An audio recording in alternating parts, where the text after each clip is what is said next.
বাংলার মেয়ে উনি একলা নন যিনি 14 তলায় বসে থাকেন।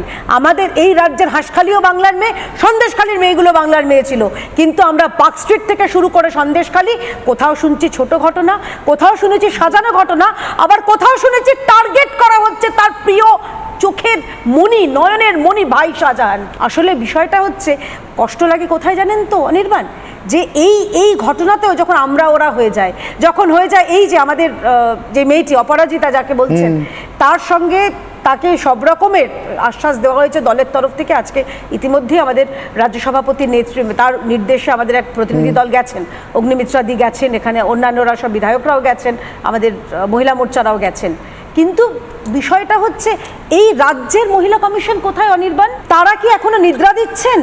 রাজ্যের এক্স্যাক্টলি আমি এই প্রসঙ্গেই আসছিলাম, এই রাজ্যের যারা খুব নারীবাদী তারা কোথাও